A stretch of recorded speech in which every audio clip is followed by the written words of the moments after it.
si Tatay Digong. Lahat naman tayo papunta doon sa knock on woods, lahat naman tayo papunta doon sa kukunin na tayo ni Lord, no?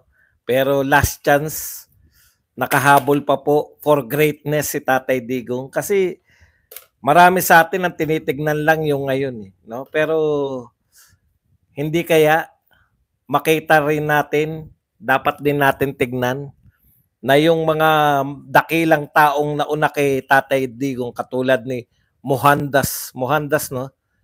Mohandas Gandhi, yung taga South Africa na si Nelson Mandela, yung mga sila Jose Rizal, sila Andres Bonifacio, no? Mahatma Gandhi. Eh, 'di ba, mga dakilang tao sila at isa po ang kanilang naging ang pagkakapare-pareho nila, pare-pareho silang pinersecute, pare-pareho silang nakulong. Hindi kaya yun talaga rin ang habol ni Tatay Digong na makahabol pa in his remaining years ay maitala pa siya sa kasaysayan na maging bayani pa ng Pilipinas. Okay. Yan po mga pag-uusapan natin. Ang ginagawa po ng gobyerno ngayon, no? Nililihis pa rin nila yung usapan. Ang usapan po ay pinadakip ng gobyernong ito sa pamumuno ni Marcos. Si Pangulong Duterte ibinigay ng walang kalaban-laban. Wala pong usapin niyang mga meron bang warrant of arrest o wala. Siyempre, yun yung initial reaction namin. Kaya namin tinatanong, ngayon po, kahit ba may warrant of arrest yan, ang tanong, may jurisdiction ba yung ICC sa atin?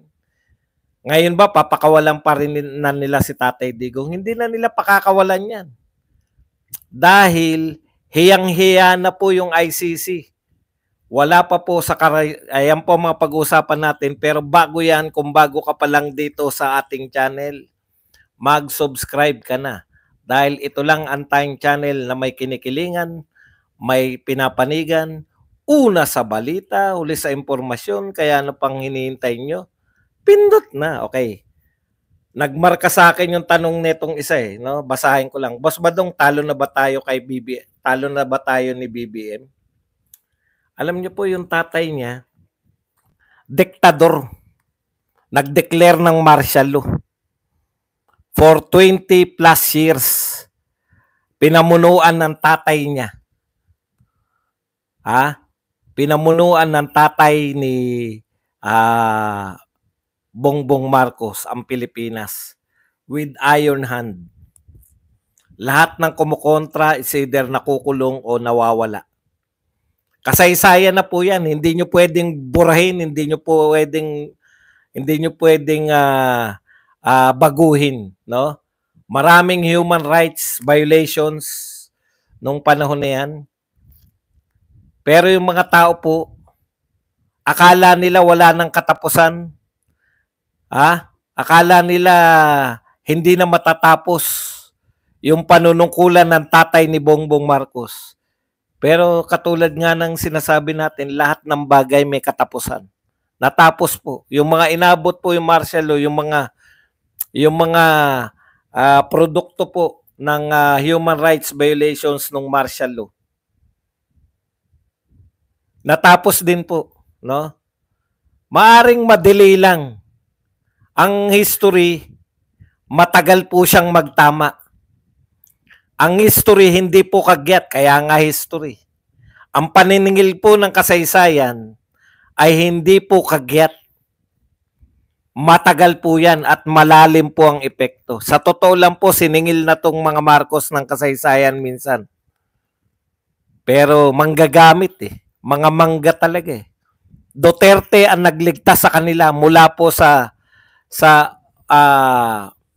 kanilang papel sa kasaysayan. No?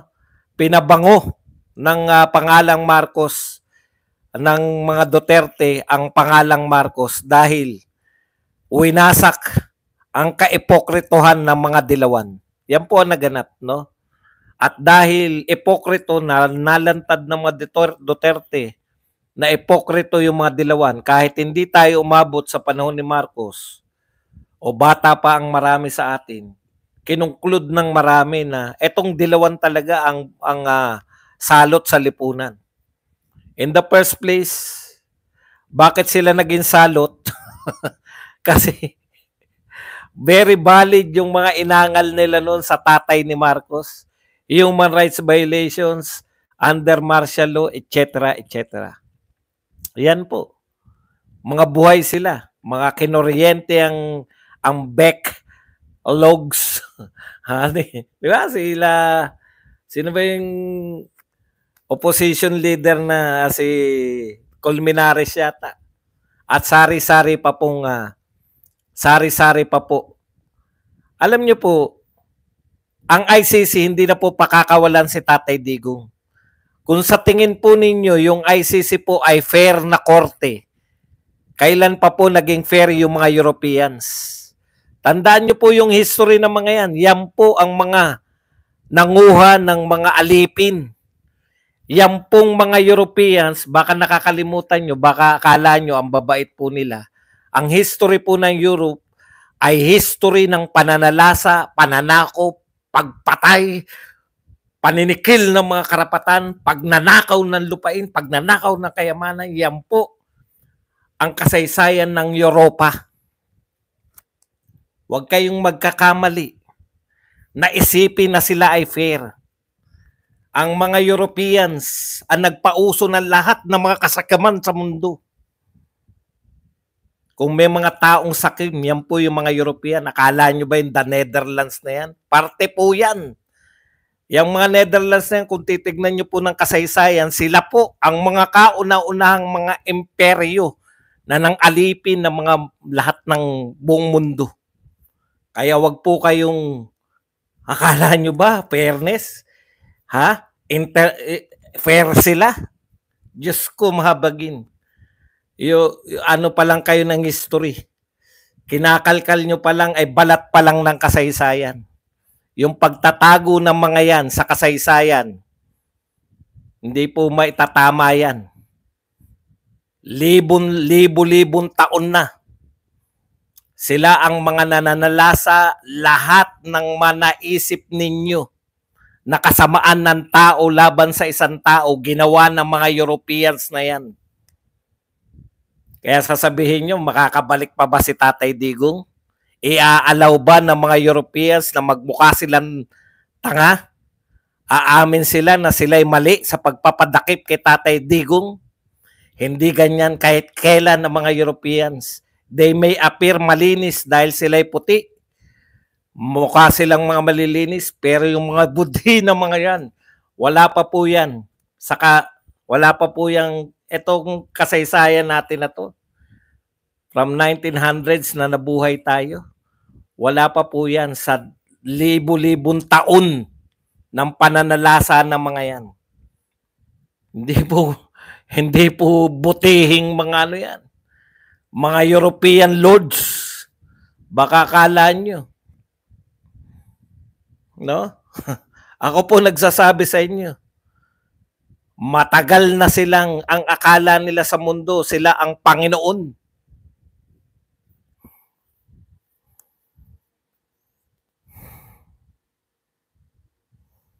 Kaya, sa totoo po, nakipagtulungan tayo sa mga hayop.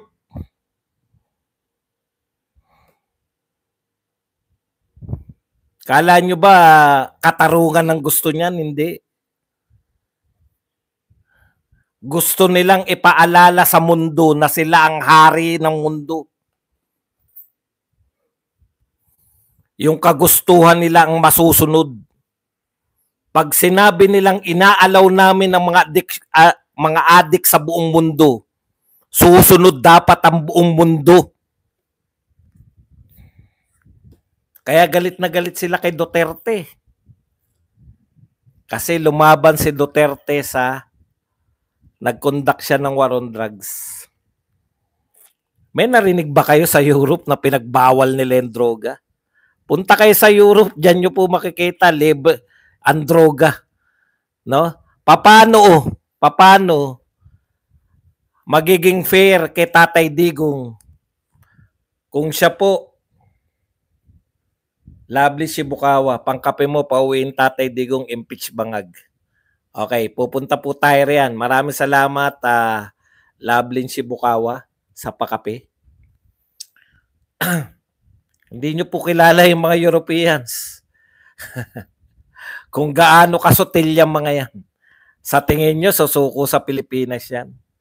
Kaya po tayo, no? Siyempre, ginawa po to ng gobyerno ng Pilipinas laban po sa sabi ko nga kanina, no? Sabi ko nga po kanina. Alam nyo, fair po yan, unfair po yan sa mga bansa na lilitis kay Tatay Digong na hindi nila problema yung droga, hindi nila nakikita ang problema yung droga. Bakit po?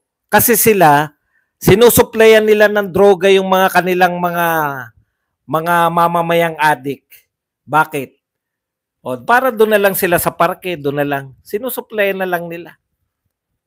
May pan-supply sila eh. Tayo, sinusuplayan ba natin? Hindi. Anong gagawin ng mga adik natin pag wala na pong ano? Hindi po, mamaya po, bibigyan ko kayo ng hope. Sinasagot ko lang po kayo. Baka kasi akala nyo mababait tong mga nanghuli kay Tatay Digong.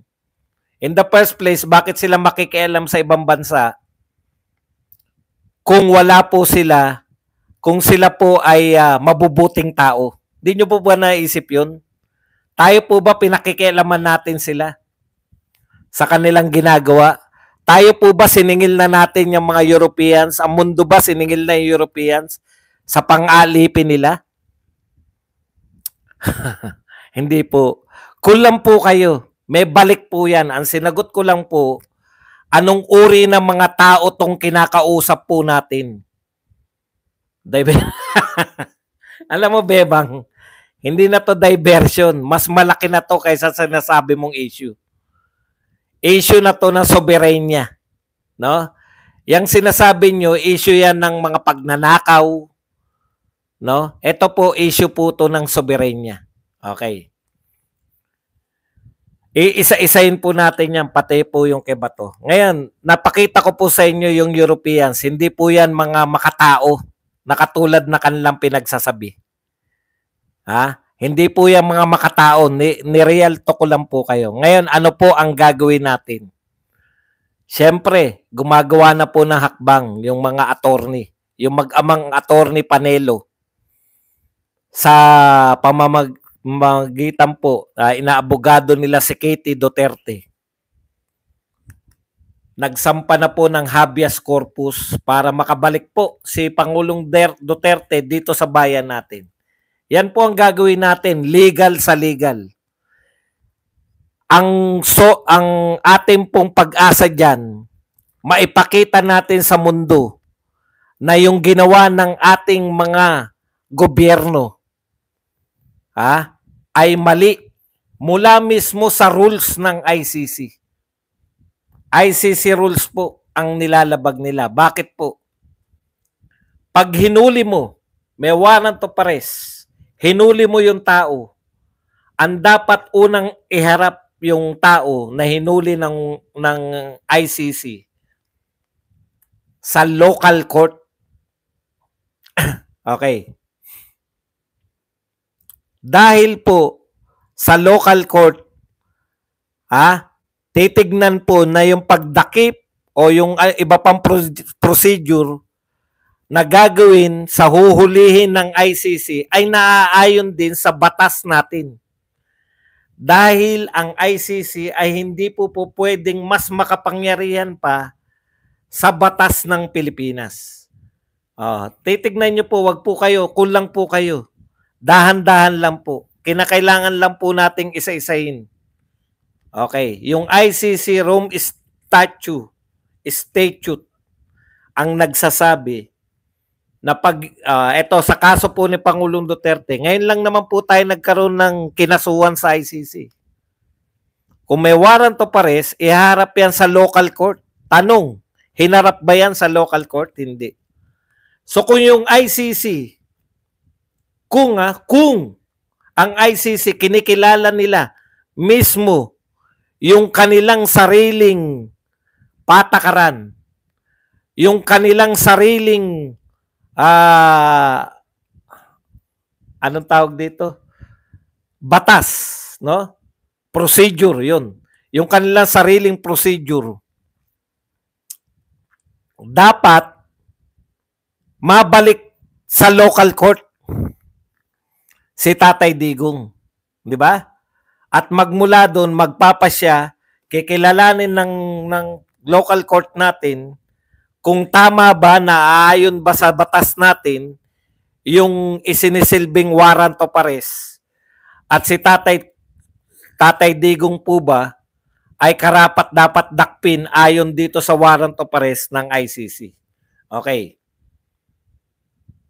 Kung susundin po nila ang kanilang sariling patakaran, ang kanilang sarili, kahit hindi po ako abogado, sige na, okay na kayo. Pasensya na po kayo, hindi ko po alam ang paliwanag ni Sasot, no? Kaya kung sasabihin niyo po tama si Sasot, hindi po ako makaka-agree o disagree kasi hindi ko po siya napanood. Okay? Okay, tayo na po umintindi rin. Marunong din po tayong umintindi. Mahirap po yung umayon lang po tayo, no? Hindi ko po sasabihin na umaayon ako kay Sasot kasi hindi ko naman siya narinig. Ito po yung sinasabi, Article 59. A person arrested shall be brought promptly. Ibig sabihin ng promptly, kagyat. Before, agad-agad. Okay. Before the competent judicial authority in the custodial state, which shall determine in accordance with the law of that state that the warrant applies to that person, the person has been arrested in accordance with the proper process, and the person's rights have been respected. Okay. Sa pagkakaintindi ko po, kinakailangan yung inaresto ay ihaharap muna kag-agad.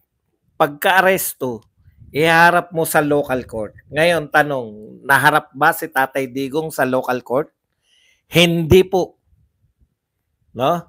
Hindi po naharap sa local court. So kung susunod po yung ICC sa sarili nilang patakaran, dito po kasi sa local court, pag mali yung paraan ng pag-aresto, pag mali yung prosesong halimbawa, hindi mo siya sinabihan ng Miranda rights.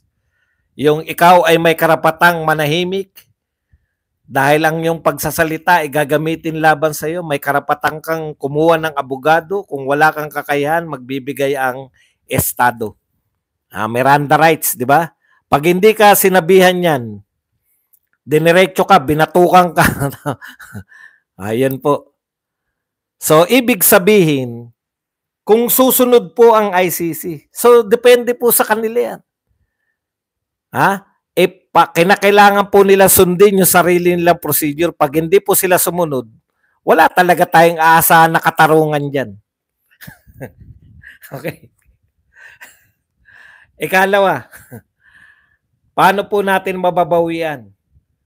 Pag alam nyong unlawful yung order na binigay sa iyo, as a general, yung mga umaresto po, si Marbil, na mga naroon, si General Torres, si General Marbil, meron din po kayong, hindi po absolute yung obey first before you complain. Hindi po absolute yung bakit daw ako tumatawa?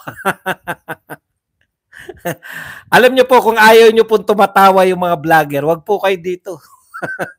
Malaya po kayo dun sa umiiyak ng mga vlogger.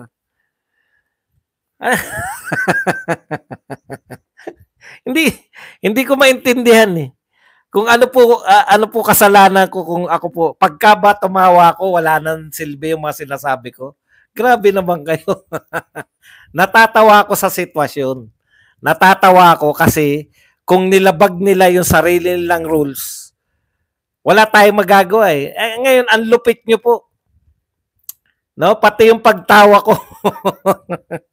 Natatawa ako sa sitwasyon. No? Kasi pag hindi nila sinunod yung sarili nila rules, ano pa aasahan natin?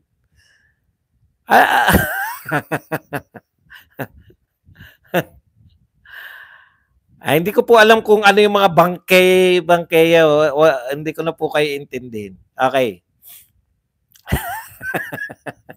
Pati ba naman ang tawa ko?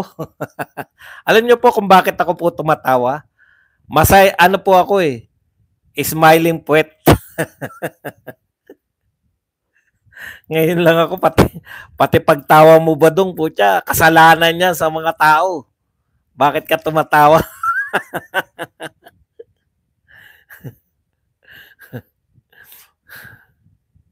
Okay. Kinakailangan po ba tayo mag-iyakan?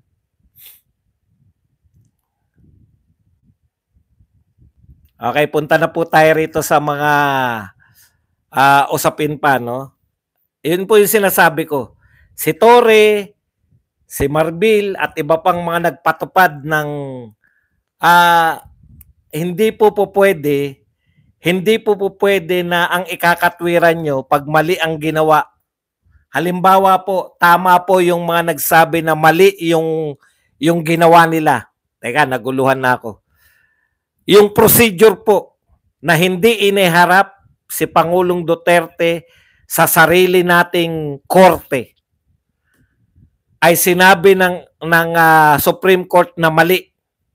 Kahit ikaw ay sumusunod lang, di ba? Ibig sabihin, unlawful order yung sinusunod mo. Lalo na kung pinayuhan ka na ng abogado. Pinayuhan na sila ng abogado, sino po yung nagpayo sa kanila? Si Tatay Digong. Sinabi po ni Tatay Digong na mali tong ginagawa niyong order. No? Mali yung pagsunod ninyo sa maling order. Alam niyo nang mali. Bakit niyo susundin? Okay. Ang sinasabi ko po, procedure ng ICC. Kung susunod tayo sa procedure ng ICC, dapat, kung susunod sila, kung susunod yung ICC sa procedure nila, okay na yan. Ikaw na lang manood, Bebang. Okay na po, manood ka na lang. Kung ayaw mo rito, ako na magtatanggal sa'yo. Kanina ka pa eh. Ayaw mo pala manood dito, bit ka nagtsatsaga. Gusto mo manood ako ngayon, nagla-live ako eh. Naka-live po ako. Nakakatawa naman kayo. Kanina niya pa ini-insist. Binasa ko na po sa inyo. Hindi lang po yan ang topic natin. Marami po akong topic. Binasa ko na po sa inyo yung pagkakaintindi ko. Kung ayaw nyo po ng mga paliwanag dito, gusto nyong ulit-ulitin si Sasot lang ang pakikinggan nyo, wala po akong magagawa. Pero wag nyo pong ipagpilitan na itigil ko to para manood tayo kay Sasot. Naintindihan po ninyo? Kung napanood nyo si Sasot, mas magaling siya. Kaya nga po siya masikat eh. Hindi po ako nakikipag-compete. Pero yung i-insist ninyo na manood na lang tayo kay Sasot, wag na po. Mas magaling sa akin yun. Kaya nga siya sikat eh. Hindi na nga ako sikat, dinadayo nyo pa ako para sabihin na wag kayong manood sa akin. Naintindihan nyo po? Okay. But this is my second time na pakape. Pero dead mo ako. Marites Moreno. Maraming salamat, Ma'am Marites Moreno. Ayan. Hindi kita dinidedma. Hindi ko lang siguro nabasa yung una mong pakape. 100 Hong Kong. Yan. Si Marites Moreno. Hong Kong dollars. Okay. Balik na po tayo. Ang sinasabi ko po sa inyo, kung susundin po yung batas nila, laya na si Tatay Digong. Kasi mali yung procedure eh. Kaso, eto pa po. Ang problema, in the first place, tayo po ba ay sakop ng ICC? May jurisdiction po ba yung ICC sa atin? Yung sinabi ko po sa inyo, yan po, ay kung tayo ay may jurisdiction yung ICC, mali pa rin yung procedure nila. Pero ang susunod ko pong tanong, Meron ba silang jurisdiction sa atin? Wala. So kung tayo po ay miyembro ng ICC, mali na yung ginawa nila kay Tatay Digong. Binasa ko na sa inyo. Dahil hindi nila hinarap sa local court. Pero ngayon, ang question kung susunod, pangalawang tanong, tayo po ba ay miyembro ng ICC? May jurisdiction po ba sila sa atin? Wala. Kung wala silang jurisdiction, may visa po ba yung warrant of arrest nila sa atin? Wala. Bakit? Walang magpapatupad ng batas na yan dahil hindi natin kinikilala yung jurisdiction ng ICC. Baka tayong mga Duterte lang yung hindi kumikilala. Hindi po. Paulit-ulit ang presidente ng Pilipinas na nagsasabi na walang jurisdiction ang ICC sa Pilipinas.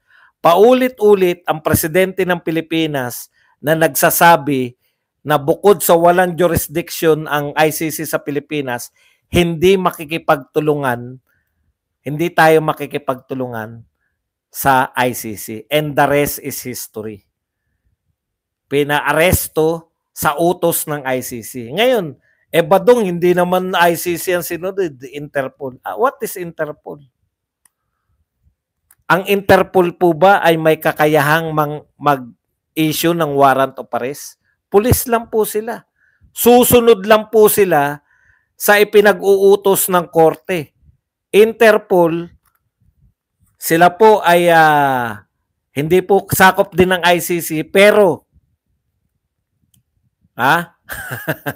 pero nakipagtulungan. Makikipagtulungan. So hindi po dapat sinusunod yung Interpol. Kung may request po yung Interpol sa atin na huliin si Duterte dahil sa visa ng warrant of arrest ng ICC, dapat magsabi tayo sa Interpol na hindi po namin kinikilala yung ICC, pasensya na kayo. 'Di ba? Pasensya na po kayo kasi hindi po namin kinikilala at sa tingin namin walang authority yung ICC sa Pilipinas. Kayo, ayaw natin ang kinakatwiran ni Marcos, ayaw nating mabastos yung Interpol . Request nila yan. Ano ba yung request ng Interpol? Kung totoong may request. Ang request daw ng Interpol, ipatupad natin yung warrant of arrest ng ICC. In fact, binasa ko po ito, inisa-isa ko po yung international press, Associated Press, walang nakalagay na Interpol. Reuters, walang nakalagay na Interpol. CNN, walang nakalagay na Interpol. New York Times, walang nakalagay na Interpol. The Guardian, walang nakalagay na Interpol. BBC, walang nakalagay na Interpol. Lahat po ng mga sikat na international news agency, walang nakalagay na Interpol. Ang nakalagay po sa kanila, inaresto si Tatay Digong dahil sa warrant of arrest ng ICC. At karamihan sa kanila, ano ang sinabi ng Associated Press? Pinakamaganda yung sinabi ng Associated Press . Ang sinabi po ng Associated Press, pakinggan nyo po, nakakahiya po tayo. Hindi, ng Reuters pala. Ang sabi ng Reuters, no?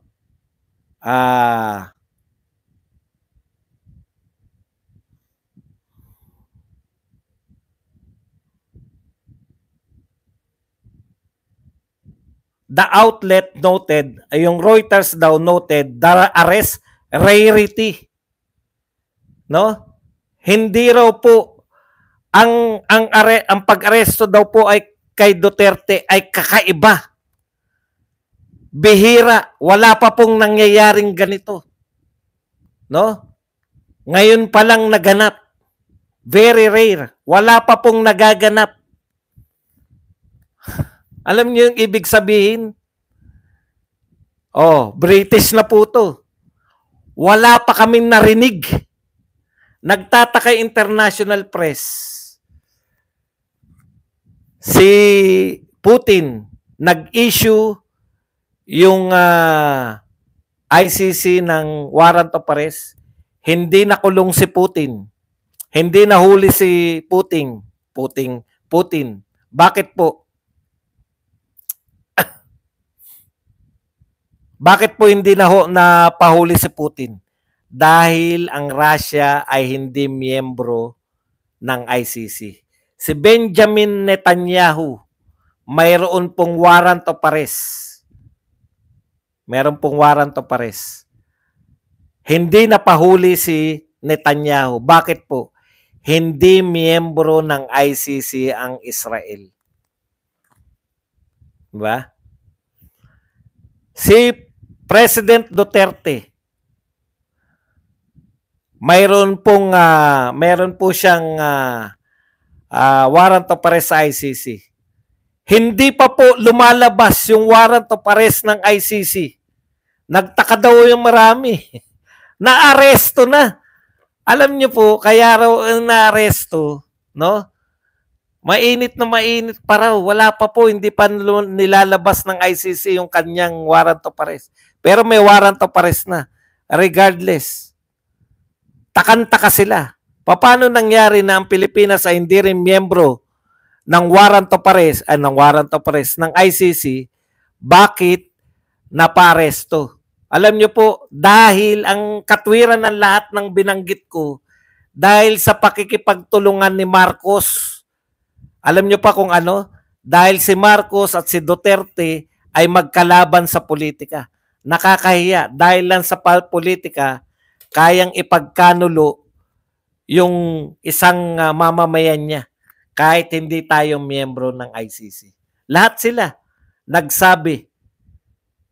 Lahat ng, kalaban natin to lahat ng mga press na to, international press. Pero sinasabi po nila lahat na lahat yan dahil kay Marcos. Lahat yan dahil sa political rivalry ng Marcos at Duterte. Kaya nadakip. Yun yung pagkakaiba. Bakit nadakip si Duterte at hindi nadakip si Putin at hindi nadakip si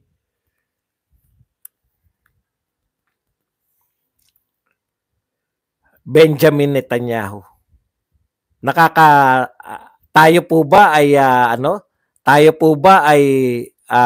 igagalang po ba tayo ng international community? Sagutin nyo. Kayo sa Malacanang, sa tingin nyo kagalang-galang yung gawain na ganyan? Hindi po. Dahil sa politika, kaya mong ipagkanulo. Alam nyo po ba, ang mga tao sa ibang bansa, kung ipaglaban nila yung kanilang mga mamamayan, no? Lahat po ng makapangyarihang bansa, grabe po ipaglaban yung isang mamamayan.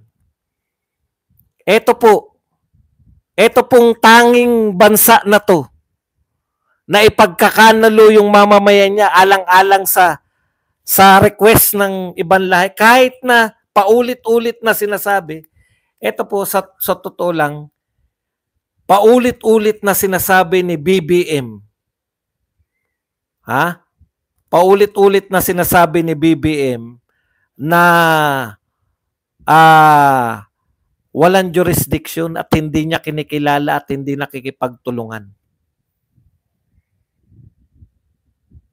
ang Pilipinas sa ICC. Pero binigay mo.